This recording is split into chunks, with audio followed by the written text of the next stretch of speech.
All right, listen up, fellow defenders, researchers, and sysadmins. I am issuing an immediate, critical Code Ninja security advisory.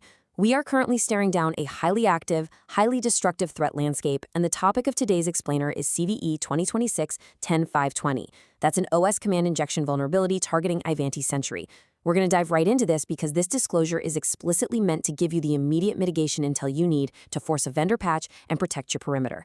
Make no mistake, if you're operating this appliance in your enterprise infrastructure right now, your network is standing dead center in the blast radius of a truly devastating exploit.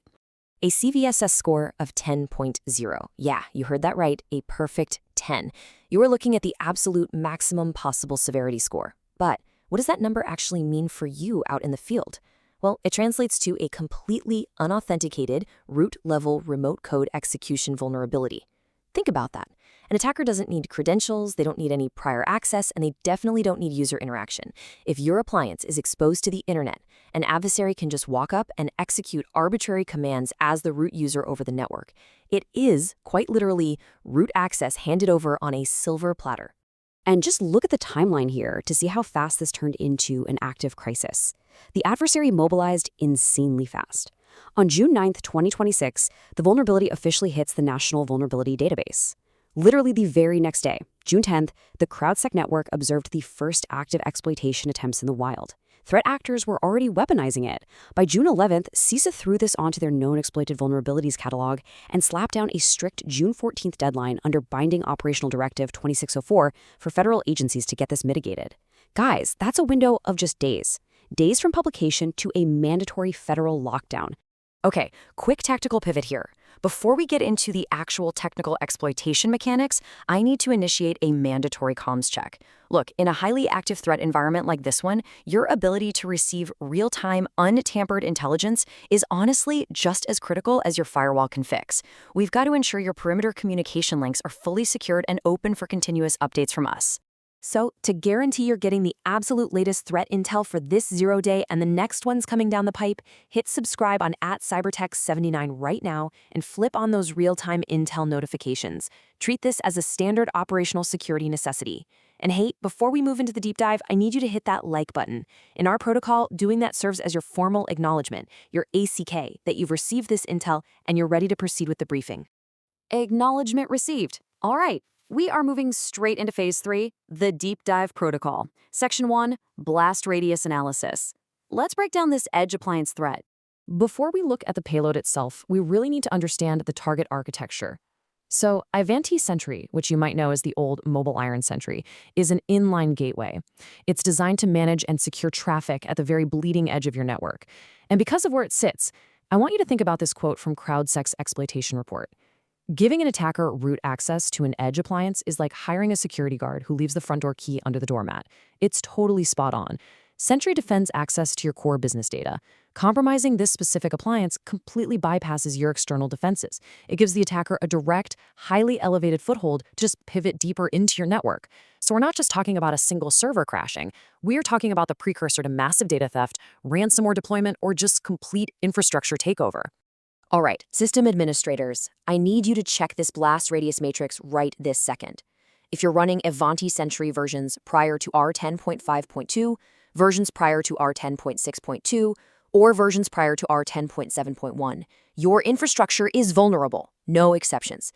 Take a screenshot of this, ping it over to your infrastructure team immediately, and figure out if your specific configs fall into these unpatched buckets.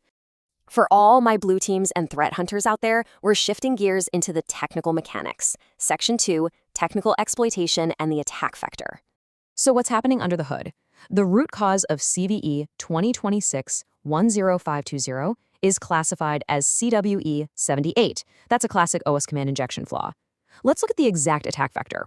This vulnerability lives specifically inside the /mix/API/v2/sentry/mixconfig/handle message API endpoint. Unauthenticated attackers are essentially taking specially crafted HTTP post requests and hurling them at this endpoint.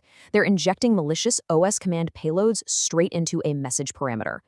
And because the backend completely fails to sanitize or neutralize those special elements before handing the input over to the operating system, your server just blindly executes whatever commands the attacker sends, and it does it with system-level privileges.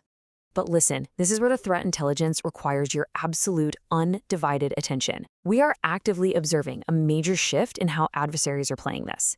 Initially, around June 10th, the attacks were super noisy, lots of mass scanning. It was totally opportunistic. Attackers were just spraying the entire internet hoping to hit an exposed, vulnerable box. But recent data from the CrowdSec community shows those broad scans are actually dying down week over week. Instead, threat actors are pivoting. They're moving to stealthy, highly targeted exploitation. They are quietly doing port and service detection first, meticulously verifying high-value targets before they ever drop the exploit payload. So if you haven't been hit yet, do not get comfortable. It doesn't mean you're safe. It probably just means you're currently being evaluated for a targeted strike. SOC analysts, grab your notepads. This is for you. We've torn apart the public mass scanner tooling that's floating around on GitHub. This tool does non-destructive detection by just firing a basic command, like ID, over to the target. You can actively hunt for compromises in your logs right now by searching for a very specific HTTP response pattern. If a host is vulnerable and the attacker's exploit is successful, the response body is going to contain the exact string message handled successfully. But even more importantly, the JSON data field is going to return the actual output of the command they executed, and it'll be wrapped entirely inside XML success tags. Get your SIM detection logic updated with these exact indicators immediately so you can hunt for historical or ongoing exploitation. And that brings us to the most critical phase. Section 3, the mitigation protocol. These are the mandatory fixes. Step 1 is non-negotiable, absolute priority. Upgrade that firmware today. You must apply the vendor patches to get your systems up to Ivanti Sentry versions R10.5.2, R10.6.2, or R10.7.1, or anything newer. Step 2. Ensure you are fully compliant with CISA's Binding Operational Directive 26.04. Remember, if you can't apply mitigations, the federal guidance literally says you have to take the product offline entirely. That is the sheer level of risk we're dealing with here. And step 3. If you absolutely cannot patch right this very second, you have to preemptively block this. Instantly restrict external network access to your Sentry administration endpoints and get a web application firewall, like the CrowdSec WAF, deployed right in front of your exposed gateways to catch and drop those malicious HTTP post requests. Look, as a white hat researcher, my commitment to coordinated vulnerability disclosure, CVD, is absolute. We do not hide critical intelligence. Why do we tear apart these payloads? Why do we put together an explainer like this? Because users need to know how to protect their systems. Broadcasting this threat intelligence openly out into the community is exactly what forces vendors to actually issue timely patches, and it's what gives defenders, like you, the power to lock down your networks before the adversary even gets a chance to execute.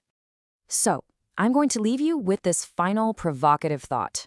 With threat actors pivoting away from noisy scanning and moving to targeted, stealthy strikes so incredibly fast, what other unpatched edge appliances sitting in your stack right now are being quietly evaluated for the very next 0 day?